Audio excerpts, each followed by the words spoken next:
Olá! O Além das Montanhas de hoje vai debater a universalização do acesso aos serviços de saneamento básico e a função do Ministério Público de fiscalizar e cobrar o cumprimento dessas ações. Participam deste programa a Luciana Barbosa Silveira, que é gerente da Unidade de Desenvolvimento Sustentável da Copasa, formada em Direito, com pós-graduação em Direito Ambiental e MBA em Gestão Estratégica de Sustentabilidade e Responsabilidade Social. Remotamente, conversa conosco a engenheira Luana Sivert Preto, ela é presidente executiva do Instituto Trata Brasil, uma organização da sociedade civil de interesse público, formado por empresas que têm interesses nos avanços do saneamento básico e na proteção dos recursos hídricos do país. Também aqui conosco no estúdio, o promotor de justiça Leonardo Castro Maia, ele é coordenador estadual da Coordenadoria das Promotorias de Justiça de Habitação e Urbanismo do Ministério Público de Minas. Muito obrigada pela presença de vocês aqui hoje para participar desse Além das Montanhas. Bom, eu vou começar perguntando para a Luana, qual é o quadro do saneamento básico hoje no Brasil? Há muita desigualdade entre regiões e cidades? Sem dúvida, nós temos um problema bastante grande no país ainda em relação ao saneamento básico.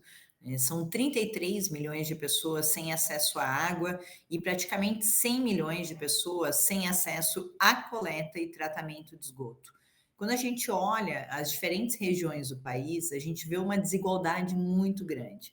Por exemplo, a região norte é uma região onde apenas 60% da população possui acesso à água, 14% da população possui acesso à coleta e tratamento de esgoto, e aonde o índice de internações por conta de doenças de veiculação hídrica para cada 10 mil habitantes é muito grande. São 13 internações para cada 10 mil habitantes. Se a gente olha a região sudeste, essa realidade é totalmente distinta. Nós temos mais de 90% da população com acesso à água, 81% de coleta, 60% de tratamento, né, e um índice de internação por doenças de veiculação hídrica de 2 internações para cada 10 mil habitantes. Então, isso demonstra que, além de a gente ter uma desigualdade muito grande em termos de saneamento básico, principalmente quando a gente compara a região norte e nordeste com as demais regiões do país, e essa falta do acesso à água dentro dos padrões de potabilidade exigidos pelo Ministério da Saúde e essa falta da coleta e tratamento de esgoto, elas geram uma questão de saúde pública muito discrepante, né? Então, as pessoas ficam mais doentes, consequentemente, elas têm pior desenvolvimento no seu trabalho, na sua produtividade, as crianças automaticamente têm uma menor motivação para estudar, né? Isso gera uma diferença bastante grande na escolaridade média e na renda média futura dessa sociedade que ali reside, né? Então, temos ainda uma diferença muito grande, apesar de o país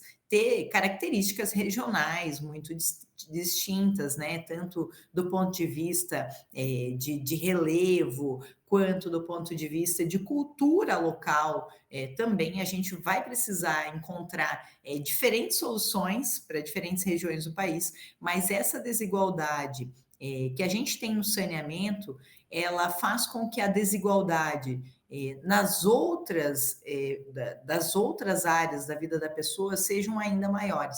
E aí eu coloco, né, a escolaridade média, a renda média, a questão com o turismo, a questão com produtividade, tudo isso é impactado pela falta da coleta e tratamento de esgoto, né? Infelizmente, a gente ainda tem algumas regiões do país onde se comemora a inauguração de uma bica d'água, né? O que não deveria ser a realidade que a gente vive num país onde o desenvolvimento médio também é bastante grande. Outro ponto que é interessante abordar o investimento médio em reais por ano por habitante em cada uma dessas regiões. Eu, como engenheiro, eu costumo dizer que o investimento se traduz em obra, que se traduz em um maior percentual da população com acesso ao serviço, né? E quando a gente vê o investimento médio em saneamento básico nas diferentes regiões do país, a discrepância também é muito grande. Enquanto a média do Brasil é de R$ 82 por ano para habitante sendo investido em saneamento básico, na região norte, esse investimento médio é de R$ 50 por ano por habitante. No Acre, por exemplo, o investimento é de R$ 5 por ano por habitante. Enquanto em São Paulo, a gente tem um investimento médio de R$ 200 por ano por habitante. Então, isso acaba trazendo uma desigualdade cada vez maior, aonde quem mais investe, mais evolui em termos de percentual da população com acesso ao serviço, e quem menos investe, menos evolui. E aí a gente tem todo o impacto, né, nos outros objetivos de desenvolvimento sustentáveis da ONU, para que a gente tenha a promoção da qualidade de vida das pessoas. A universalização, quando a gente fala nisso, é 100% de atendimento à população? Isso é possível? É possível, né? Quando a gente fala em metas do marco legal, é 99% da população com acesso à água e 90% da população com acesso à coleta e tratamento de esgoto, mas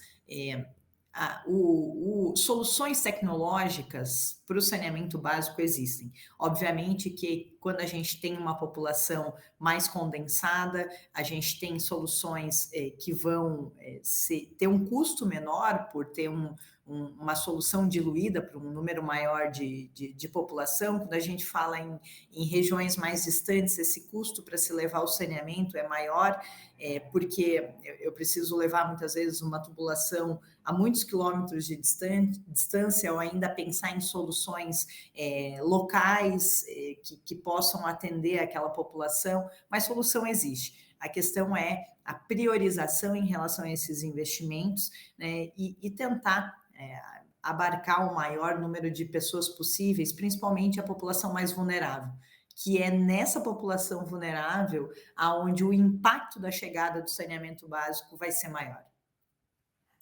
Luciana, e em Minas, qual que é a situação do saneamento básico? Também há essa diferença, né? Já que o nosso estado retrata bem assim a diversidade do país, né? Um estado tão grande. Sim, Laura. Primeiro gostaria de agradecer, né, em nome da Copasa, o convite para estar aqui nessa roda de conversa com vocês. Parabenizar o Ministério Público de Minas pela iniciativa do programa, né, Além das Montanhas, que vem aí debatendo temas tão relevantes para a sociedade. E respondendo, né, a sua pergunta, realmente em Minas a gente tem, Luana trouxe aí, né, um recorte que o Sudeste, a região Sudeste, nós já temos aí índices diferenciados, e em Minas Gerais nós somos privilegiados em relação ao alcance das metas regulatórias. Nós temos hoje, na área de atuação da Copasa, né, a Copasa nós estamos em 75% dos municípios no estado de Minas Gerais. E nessa área de atuação, a gente tem hoje índices relacionados à disponibilidade da rede, né, de água, ou seja, distribuindo água tratada, já um índice de 99%, acima até, né, do que é colocado aí pelo marco regulatório.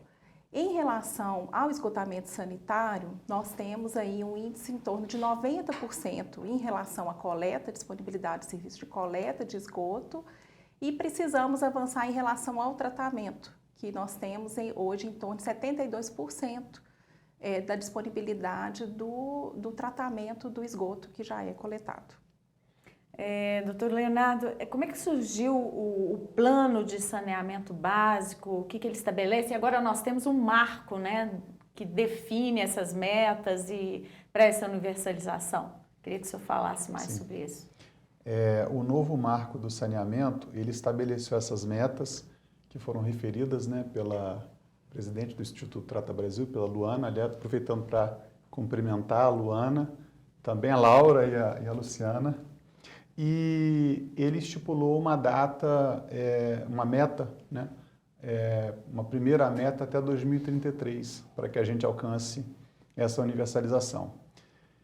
Naturalmente, essa meta e essa circunstância, ela vai, em cada cidade, em cada serviço, em cada prestadora, vai repercutir num plano de ação, né? numa forma, num contrato, eventualmente de concessão, e indicadores, e isso convive também com a circunstância de que, até lá, existe uma responsabilidade prevista, né, por dano ambiental, por exemplo, E o Ministério Público, então, ele atua junto aos titulares, aos municípios, agora a possibilidade também, com o novo marco de saneamento, de uma prestação regionalizada, no sentido de fazer com que essa meta seja cumprida. Que a gente não espere até 2033 para naquela data, agora vamos iniciar, a gente não conseguiu cumprir e vamos iniciar agora os trabalhos. Porque quando a gente pensa numa meta de 2033, a gente temos de ter entregas, né, ao longo do tempo para que a gente consiga, naquela data, naquele marco, ter o serviço de fato universalizado, prestado de forma integral, né? Então, o trabalho do Ministério Público como órgão de controle, que é de cumprimento dos direitos, no sentido de acompanhar. Se a gente for observar a questão do saneamento básico, né, e até do acesso à água, que são objetivos do desenvolvimento sustentável, objetivo número 6, ela está relacionada a uma série de direitos que o Ministério Público, por atribuição constitucional, ele tem a obrigação de cuidar. A gente divide os direitos em uma das classificações que é muito utilizada, é a classificação dos direitos em gerações. E a gente tem, por exemplo, a primeira geração como direito à vida, a gente tem a segunda geração, que são os direitos sociais, direito à moradia, né, direito ao trabalho, à saúde, e a gente tem uma terceira geração, que são os direitos de solidariedade, como o meio ambiente. E se a gente for olhar, o saneamento, ele está permeando, ele passa através de todos esses direitos. Então, são direitos fundamentais, né, do cidadão, que tem a ver com a própria cidadania e a dignidade da pessoa, né, humana. E então, os promotores e promotoras de justiça no Brasil inteiro, né, mas aqui em Minas, de uma forma destacada, vem atuando no sentido de fazer com que, de fato, aconteça essa universalização do saneamento básico e atendimento a esses direitos. O senhor falou da importância de estar atento ao cumprimento das metas para quando se chegar ao marco, né, que é 2033, a universalização está realizada, né? A gente vê um problema, por exemplo, do fim dos lixões, né, que também fazem parte disso, né, de um saneamento básico. Como é que vai se fazer para que isso não se repita, né? O que a gente teve aqui com os lixões, que as metas eram estabelecidas, os prazos estabelecidos, mas isso foi sendo postergado. Exatamente, essa é uma preocupação, lembrando que o saneamento básico ele vai envolver 4, né, serviços, né, os resíduos, a água e esgoto, que é o nosso tema aqui hoje, e também a drenagem urbana, que tem a ver muito com a questão hídrica, né? E a estratégia de atuação é no sentido de provocar a atuação dos municípios, sobretudo eles são os titulares, aqui em Minas, 853 municípios, no sentido de se movimentarem para buscarem soluções, seja em conjunto, né, por meio de consórcios, ou de forma individual.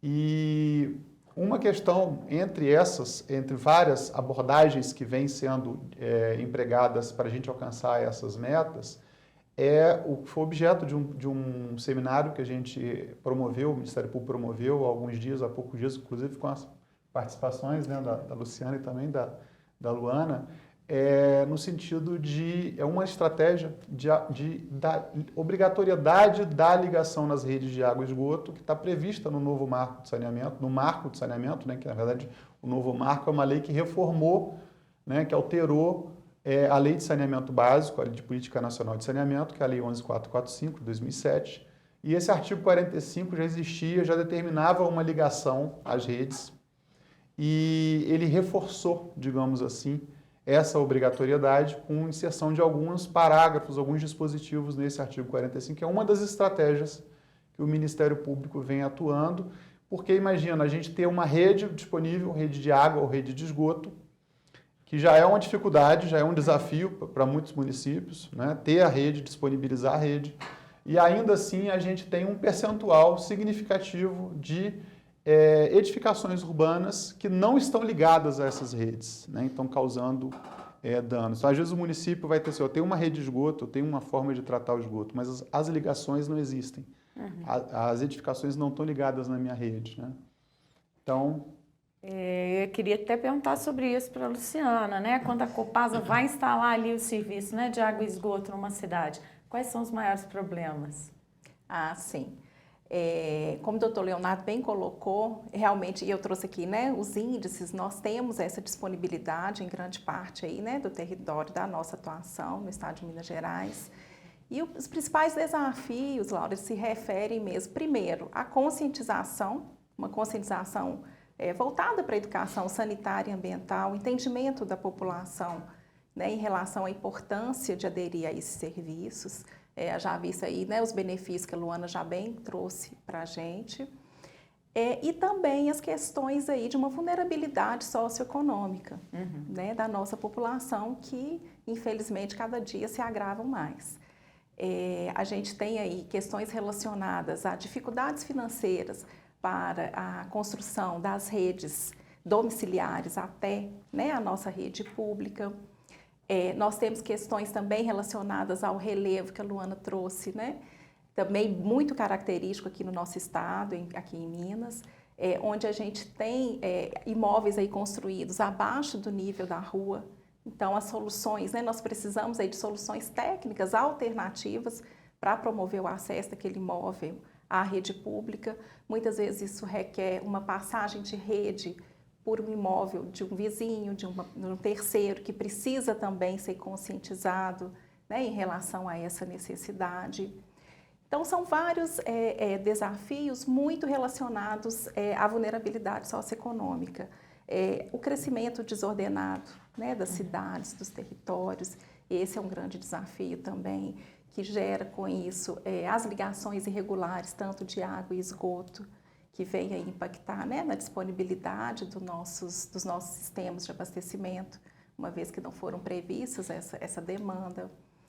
E a questão a gente faz todo, para sanar esses desafios, a gente tem todo um trabalho de mobilização social, né? As nossas equipes vão em campo, fazemos aí um trabalho de porta a porta, junto a esses imóveis, informando as famílias dessa obrigatoriedade prevista.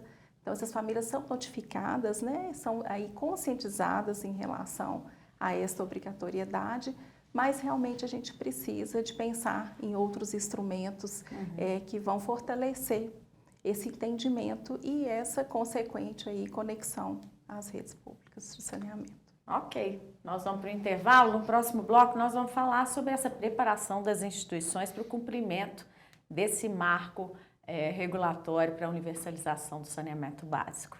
Aguarde.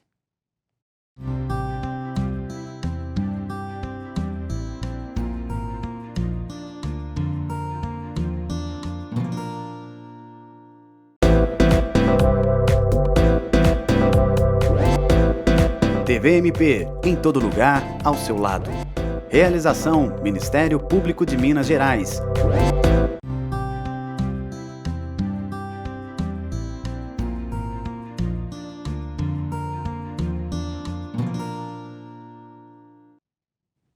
Estamos de volta ao Além das Montanhas, que hoje fala sobre a universalização do saneamento. Luana, como é que atua o Trata Brasil para garantir o saneamento básico para toda a população brasileira? E eu queria te perguntar depois que práticas que têm tido destaque, né, nesse saneamento e na sustentabilidade. Bom, o Trata Brasil ele tem como objetivo principalmente produzir conteúdo para que tanto os governantes entendam a importância do saneamento básico, quanto o cidadão, a população, possa entender a importância do saneamento básico na sua vida. Então, temos uma série de estudos que a gente publica sobre saneamento básico, temos o estudo do ranking do saneamento básico, onde a gente avalia as 100 maiores cidades do país e posiciona essas cidades em quem é a primeira, segunda, terceira em relação ao saneamento, se melhorou de um ano para o outro. Esse ranking, ele faz com que se gere uma sinergia positiva da cidade querer investir em saneamento e querer ganhar posições em relação ao ranking. Temos um estudo de perdas de água, temos estudo que avalia a evolução do marco legal do saneamento básico, estudo do saneamento e a vida da mulher brasileira, que aponta o impacto da falta de saneamento na vida, principalmente da mulher. Temos o estudo ESG e o saneamento básico, que busca entender qual é a correlação entre esses critérios ESG e o saneamento. Estudos sobre benefícios econômicos e sociais da universalização do saneamento, que avalia quais são os impactos em turismo, produtividade, redução de custos com saúde.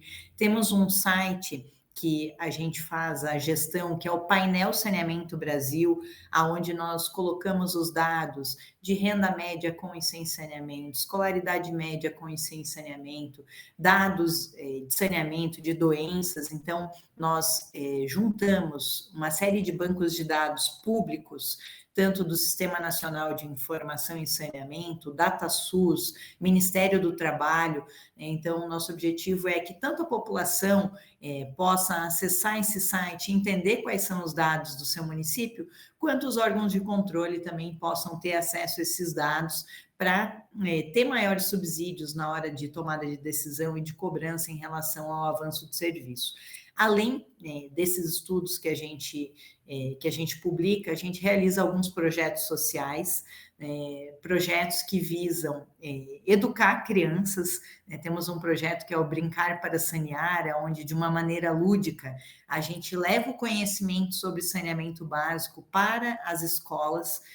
A gente tem uma parceria com o Maurício de Souza, onde a gente tem um gibi sobre saneamento básico da Turma da Mônica.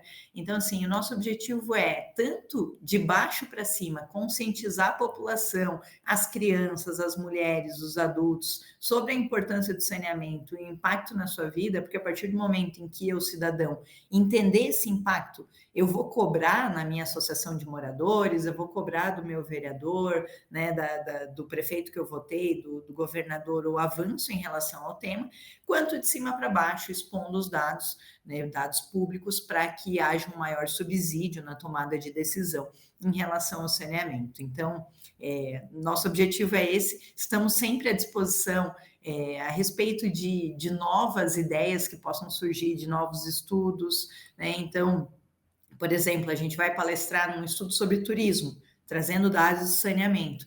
Como o saneamento ele tem um impacto muito grande em diversas externalidades, né, o nosso objetivo é que ele esteja sempre na pauta da discussão, para que as soluções sejam adotadas e a população tenha o conhecimento de cobrar esse avanço. Soluções de destaque que eu tinha te perguntado, né? Quais você destacaria? Olha, soluções de destaque, eu acho que assim, eu destacaria o painel Saneamento Brasil, que o Trata Brasil lançou lá no ano de 2019 e tem tido uma aceitação muito grande pela forma como a gente consegue correlacionar os dados. Ainda é um objetivo, um sonho nosso que a gente consiga levar esse painel para todos os municípios do Brasil. Nós hoje conseguimos atender só municípios acima de 50 mil habitantes, né? Mas nosso objetivo é ter esses dados para todos os municípios. E eu colocaria também como destaque o nosso projeto social, que na minha visão ele é fantástico, que é o Brincar para Sanear, né? Porque a partir do momento em que a gente conscientiza uma criança, a gente planta uma sementinha para o futuro, né, de uma família, de uma localidade. Essa criança ela passa a entender qual é o ciclo da água, por que é importante a coleta e tratamento de esgoto. E muitas vezes, né, no dia a dia da explanação de um professor, ela não capta, né, de uma maneira lúdica como esse projeto traz para a vida dela. Então, traria um destaque que é, né, essa correlação de dados por meio desse site, e o outro que é esse projeto social que tem sido grande fonte de destaque Brasil afora, nas diferentes regiões na qual a gente leva ele. Leonardo, é uma parceria importante, né? Muito. Que une vocês para as atuações que o Ministério Público tem a fazer. Sem dúvida, o Ministério Público, inclusive, utiliza, né, as informações do Trata Brasil. Temos uma parceria já consolidada, inclusive com projetos da Associação Brasileira do Ministério Público Ambiental, da ABRAMPA, né, em eventos com o Instituto Trata Brasil.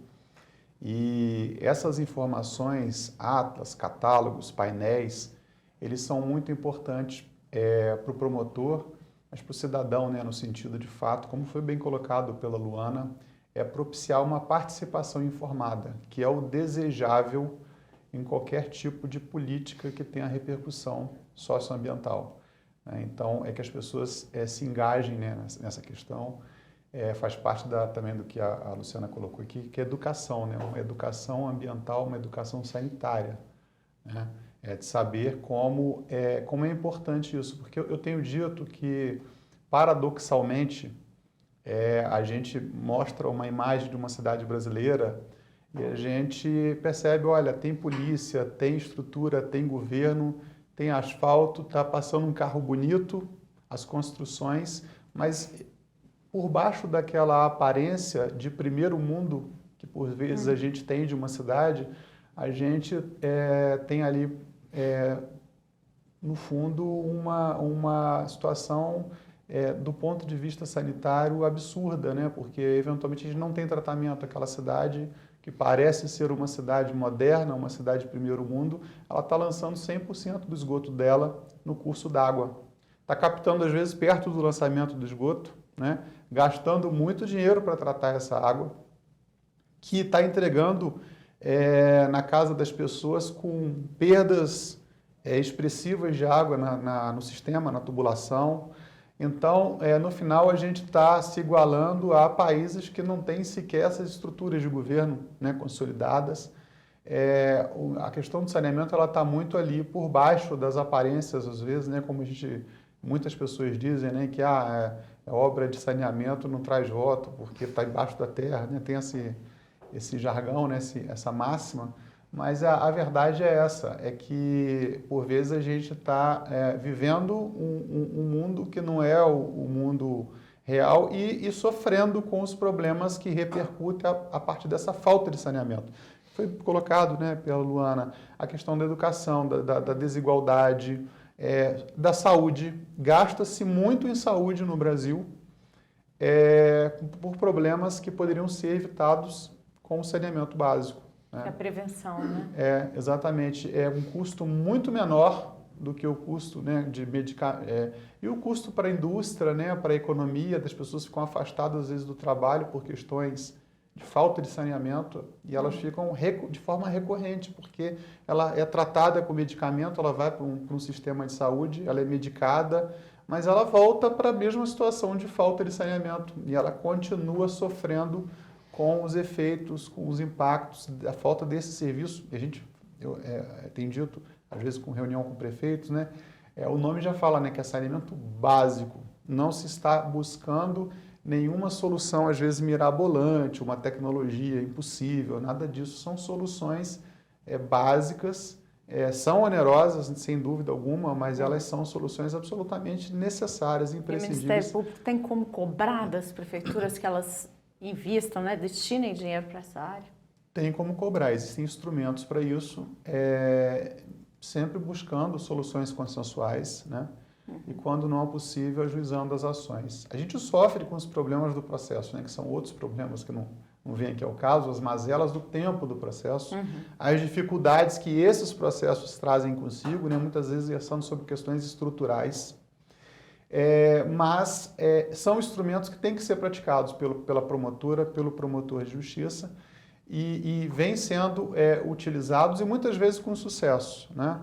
Então, eu acho que uma questão mesmo interessante, quando a gente pensa no marco e nessa data limite de 2033, a gente pensa assim, olha, 2033 é que vai ser a data para universalização. Então, não tem ação, não tem mais nada a ser feito agora? Não. Inclusive, a Coordenadoria de Habitação e Urbanismo, num trabalho conjunto com todas as coordenadorias de bacia hidrográfica do Ministério Público de Minas, ela editou uma informação técnico-jurídica em que é discutida a repercussão para a responsabilidade civil ambiental dessa data, porque essa data ela é um ideal, ela é uma proposição para universalizar. Ela não é de forma alguma, não pode ser entendida como uma carta branca para não fazer nada até 2033.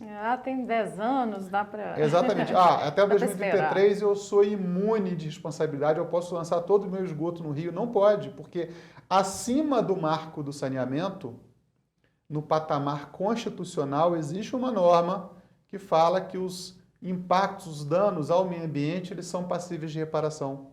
E essa norma, a Constituição Federal, ela não estabelece uma data para isso. Então, ela continua em pleno vigor e produzindo efeitos por todo o ordenamento jurídico. Então, a nossa percepção é que o marco, a possibilidade de consensuar, de estabelecer metas, prazos, formas de execução, existe perfeitamente.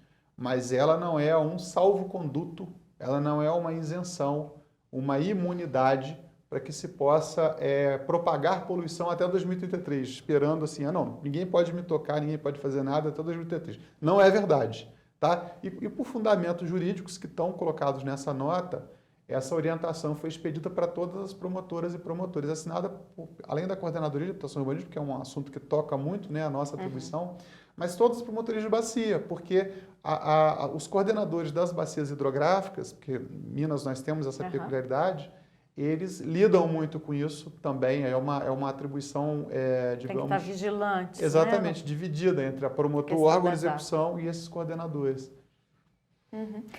Luciana, sei que a Copasa é uma concessionária, depende da contratação do serviço, mas ela tem um plano de ação e de investimentos para que se atinja essas metas do marco? Sim.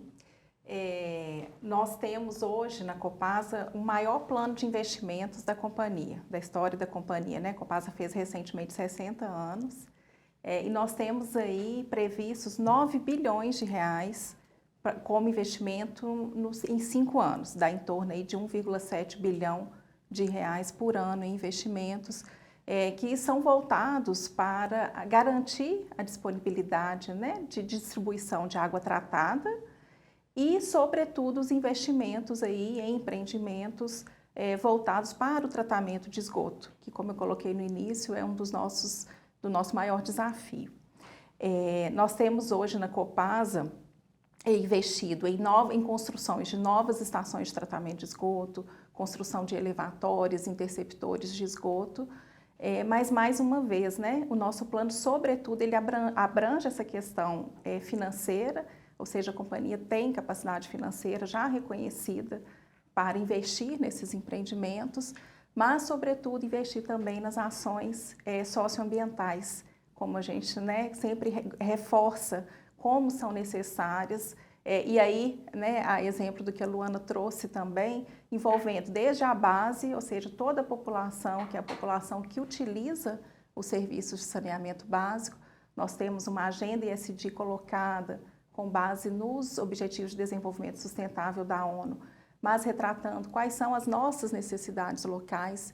Então, um dos nossos compromissos tem a ver com as crianças e adolescentes, muito voltado também para essa questão de educação sanitária e ambiental, porque realmente é uma ferramenta que dá muito resultado em relação a essa sensibilização, porque a criança leva aquele material para casa, né? Tudo que ela aprendeu ali, se reúne com a família, pede para ler todas aquelas informações, então realmente a gente consegue potencializar esse instrumento aí para ter mais alcance. Porque não adianta, né, a gente ter os investimentos, ter os empreendimentos ali colocados, se a gente não tem a adesão aos serviços, que é o maior desafio. Mais uma vez, como é importante conscientizar tanto essa população que vai utilizar o serviço, como os demais órgãos, né, os órgãos de controle, os órgãos regulatórios, o próprio poder concedente, né, que são os municípios aí, que são titulares dos serviços, e podem, assim, delegar esses serviços ou exercê-los diretamente. Tem um papel muito fundamental aí o município em relação à regularização das áreas também, a atuação da vigilância sanitária municipal, na questão, como o doutor Leonardo trouxe aqui, né, dessa obrigatoriedade da conexão às redes de saneamento. que uma grande dificuldade sejam ocupações irregulares ou desenvolvimento imobiliário desenfreado em alguma região, né? A Copasa está instalando ali um serviço, mas o crescimento é maior, né? Mais rápido, digamos assim. Exatamente, muitas Como vezes lidar desordenado, com isso? né, Laura? Essa que é a questão. Se a gente consegue se planejar e organizar para que o serviço seja ali prestado junto com o empreendimento que está sendo realizado, é um ponto. As questões irregulares, né? Realmente a gente tem, aí é uma outra forma de atuação. A gente tem que considerar as peculiaridades daquele território, onde aquelas famílias, né, são muitas vezes ali, se estabelecem ali pelas questões de vulnerabilidade socioeconômica. Então, nós temos uma forma de atuação diferenciada nesses territórios, onde a gente reforça mais uma vez a questão do entendimento da importância de termos o saneamento ali prestado, mas a gente tem que considerar as dificuldades financeiras também, né, dessas famílias. E para isso nós temos aí alguns instrumentos como a tarifa social e a gratuidade da ligação às redes de esgoto. São instrumentos que a gente já coloca disponível para a população socialmente mais vulnerável, para garantir também esse acesso ao saneamento. Ok. Nós vamos para mais um intervalo, mas voltamos já com o bloco final deste Além das Montanhas, que fala sobre a universalização do saneamento. Já.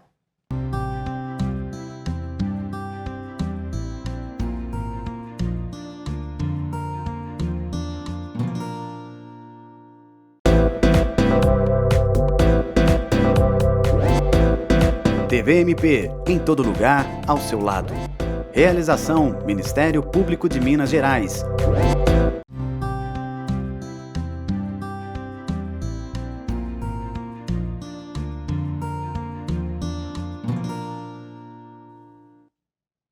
O Além das Montanhas de hoje debate a universalização do saneamento. Eu volto a falar com a Luana do Trata Brasil. Luana, você foi diretora da Associação Brasileira de Fabricantes de Materiais de Saneamento. Como é que nós estamos nessa área, né, no Brasil? Nós temos tecnologia adequada para resolver esse problema?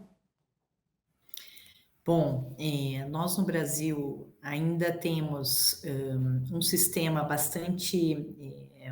temos tecnologia, mas ainda temos um sistema em muitas regiões arcaico, mas pensando em tecnologia existente, nós temos o uso da internet das coisas, a possibilidade do uso da internet das coisas para a gestão do saneamento básico, né? Então, a indústria de materiais para saneamento, por exemplo, ela está cada vez mais se adaptando ao conceito de cidades humanas inteligentes, na qual, para a gente pensar na distribuição de um sistema de abastecimento de água, cada vez mais a gente precisa ser mais eficiente, ter menor índice de perdas de água. Para isso, há necessidade da instalação de sensores de vazão e de pressão, da gestão das pressões na distribuição de água, evitando, então, um maior número de vazamentos, o uso de controle em tempo real para detecção de vazamentos ocultos, que são aqueles vazamentos que estão, muitas vezes, embaixo da superfície do pavimento, né? Então, com o uso de softwares que a gente tem hoje para dimensionamento hidráulico, de sensores de vazão e de pressão, com o uso de materiais de qualidade. Acho que nós temos normas técnicas brasileiras, da NBR, né, estruturadas para o aceite dos materiais, quais materiais que atendem a todos os critérios necessários para uma boa qualidade na hora da instalação e da operação desse sistema, com o uso de materiais de qualidade. A gente tem sim, né, tecnologia e materiais suficientes para essa expansão do saneamento básico. A grande questão é que a gente precisa sempre pensar no uso das tecnologias para reduzir o volume de investimentos necessários. Muitas vezes as obras são feitas e com uma simulação hidráulica se descobre que o tamanho da tubulação não precisava ser aquele que foi adotado, que o investimento que foi feito, talvez outra região da cidade precisaria mais pela gestão de pressões na distribuição de água, mas além dessa questão de redução de perdas, a gente tem aí o que a gente chama de saneamento 5.0, que é a ideia da circularidade dentro de uma estação de tratamento de esgoto, aonde cada vez mais se busca o uso, o reaproveitamento do lodo, que é o resíduo que sai de uma estação de tratamento de esgoto. Então, quando a gente trata o esgoto, a gente tem tanto o efluente tratado, que precisa ter os padrões de qualidade para voltar para o rio, quanto o lodo, que é essa carga orgânica removida desse esgoto bruto que entra numa estação de tratamento de água. Cada vez mais tem se buscado o uso desse lodo para a agricultura, o aproveitamento energético desse lodo para a geração de energia, o uso muitas vezes da gravidade nas tubulações de abastecimento de água para a geração de energia. Então, nós hoje temos tecnologias disponíveis que podem facilitar o processo de universalização do acesso, mas, infelizmente, em algumas regiões do país ainda estamos vivendo o saneamento 1.0, instalando bica d'água, sendo que a gente deveria estar pensando em simulação hidráulica para a instalação de válvula redutora de pressão e melhor gestão de distribuição de água para redução de perdas. Mas as mudanças climáticas estão aí também, e a gente vê o regime de chuvas cada vez mais intermitente, a gente vê a vazão ecológica dos nossos rios cada vez mais instável. Então, as outorgas de captação dessa água, cada vez mais elas vão ter que levar em consideração também essa redução de perdas, para que a gente invista não somente em construções de novas estações de tratamento de água, mas sim na redução de perdas e o uso desse volume de água, digamos, economizado para o retorno para a população, e assim garantindo uma sustentabilidade ambiental de longo prazo para a gestão do sistema de saneamento básico. Eu vou passar para a Luciana para saber em que ponto está a Copasa, que tecnologia que a Copasa usa para garantir isso. Sim, a gente tem evoluído. A questão das perdas é uma questão que, no setor de saneamento, a gente tem realmente um grande desafio. A Copasa tem hoje no setor nacional um dos melhores índices de perdas, mas ainda representa muito, para toda a nossa produção de água, grande parte dela ainda se perde, infelizmente. E aí são vários fatores, que impactam nisso, como a Luana trouxe. A gente tem investido, sim, em novas tecnologias. A inovação, o desenvolvimento tecnológico é um dos pilares da estratégia da Copasa. A questão do lodo também temos avançado, inclusive em parcerias internacionais para o aproveitamento desse lodo na agricultura, mas realmente é um desafio também, porque pelas questões ambientais e a qualidade desse lodo para ser reutilizado. Mas nós temos investido muito em novas tecnologias para garantir mesmo o saneamento, envolvendo toda essa questão da sustentabilidade. A Copasa tem um setor de pesquisa? Temos um setor de pesquisa, temos uma superintendência que trata especificamente desse assunto. Desenvolvimento tecnológico, com várias parcerias, inclusive com universidades e várias associações voltadas para o tema.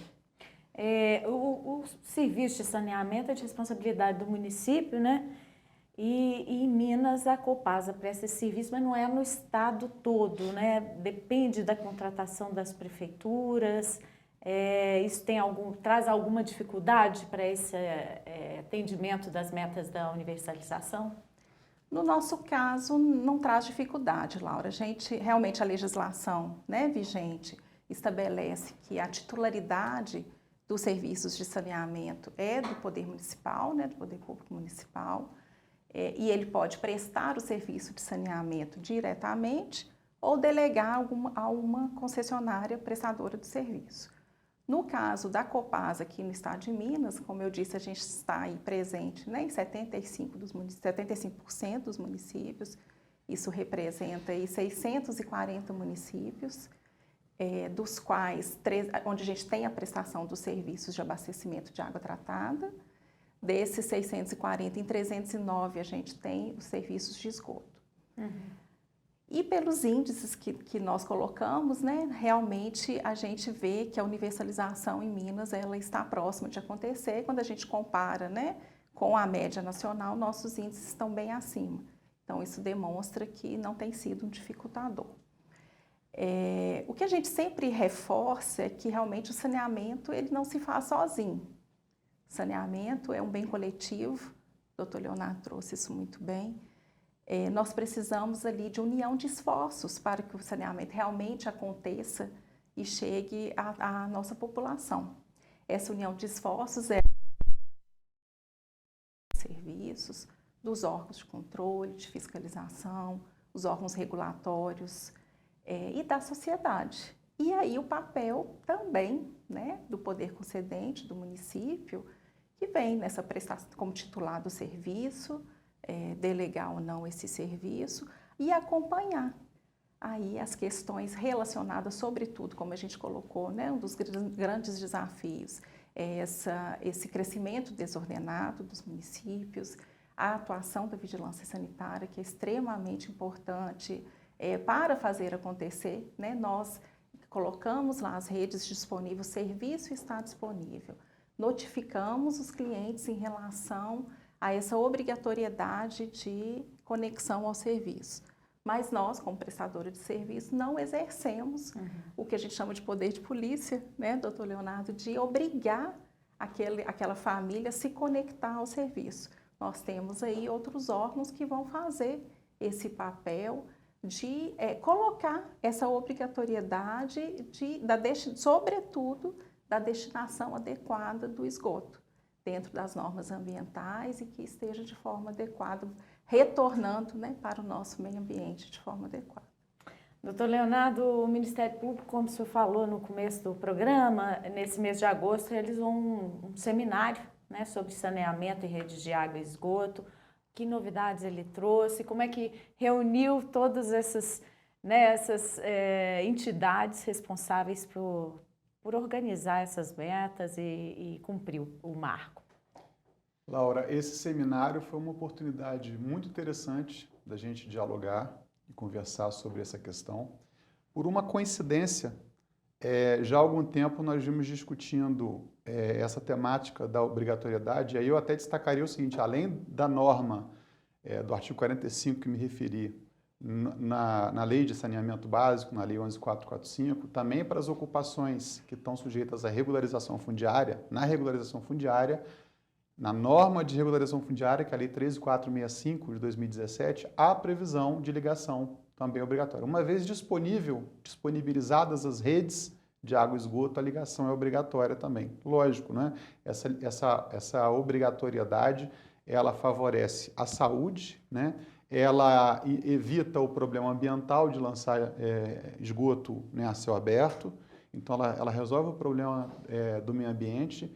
Ela tem a ver com a sustentabilidade do serviço, a sustentabilidade econômica, porque se é disponibilizada aquela rede para enviar água potável, né, água adequada, que é fiscalizada para o cidadão, é necessário que esse serviço seja remunerado. Então tem a questão, lógico, ressalvadas a questão de modicidade tarifária, de gratuidade, e ela é importante até para a operação. Por quê? Imagina se eu tenho uma captação de água subterrânea e não estou usando a água da rede, mas estou misturando as duas águas. Às vezes aquela água subterrânea ela não está adequada, então está prejudicando a saúde das pessoas. Estou achando que está muito bom, porque eu estou tirando uma água, né, subterrânea, mas as águas subterrâneas são sujeitas à contaminação humana e às vezes a própria do meio ambiente, da natureza, né, um mineral, algum tipo de substância. E eu estou misturando aquilo, mas no final eu jogo aquilo na rede de drenagem ou de esgoto. Então as redes são dimensionadas, né, como bem colocou aqui a Luana, tem cálculos para elas serem dimensionadas, elas não podem ser nem subdimensionadas nem superdimensionadas, né? Elas têm que ser dimensionadas para determinada situação.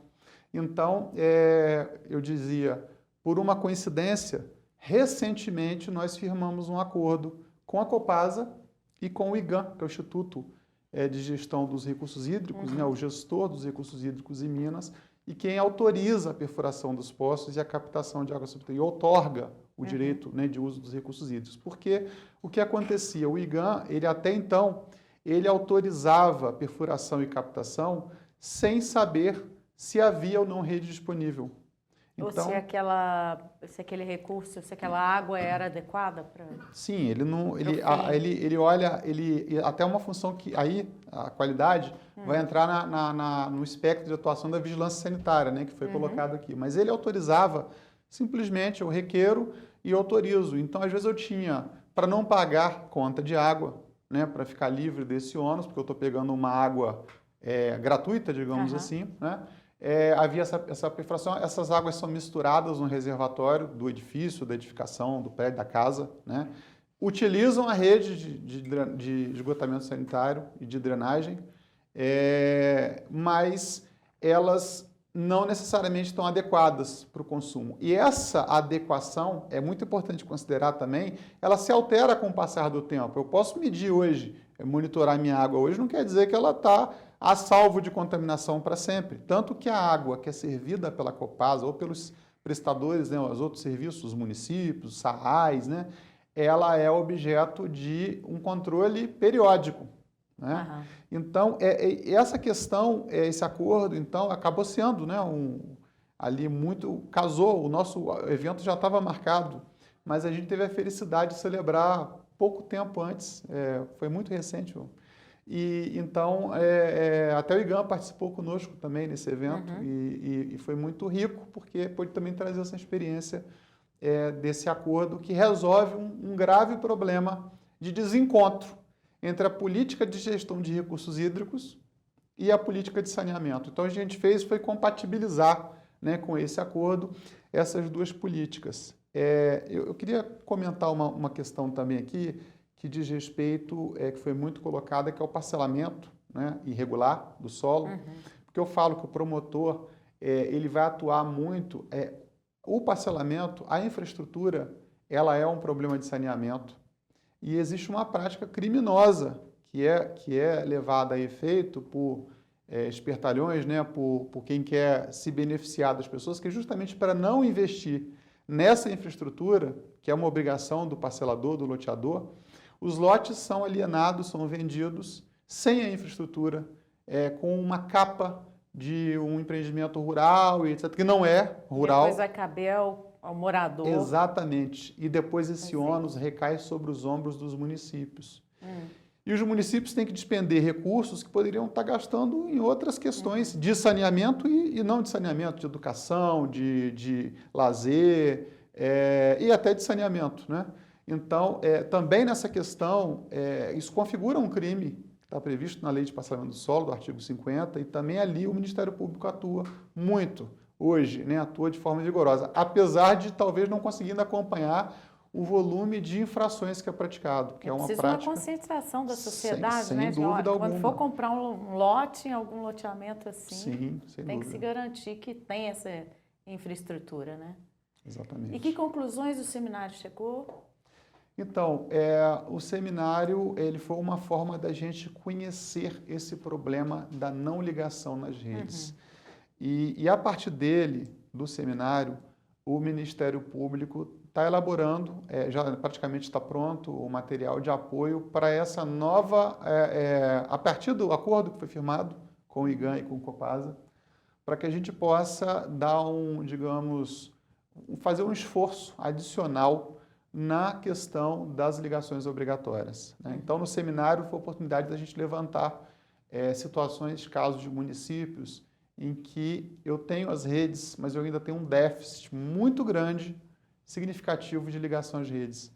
Então, a gente está preparando uma série de materiais para os promotores, alguns já estão prontos, já estão disponíveis, mas informação técnico-jurídica sobre essa questão, o próprio acordo para que o órgão de execução... Porque o acordo foi firmado pela promotora da capital, mas ele tem aplicação em todo o Estado. Ele é um acordo que tem essa abrangência estadual, né? mas também materiais, ofício, peças, né, para subsidiar o trabalho de promotoras e promotores. Perfeito. Muito obrigada pela participação de vocês aqui hoje, né, para esse debate. Luana, muito obrigada. Eu espero recebê-los aqui outras vezes. Obrigada. A você que esteve nos assistindo, continue ligado aqui na TV MP. Além das Montanhas, volto em breve. Até!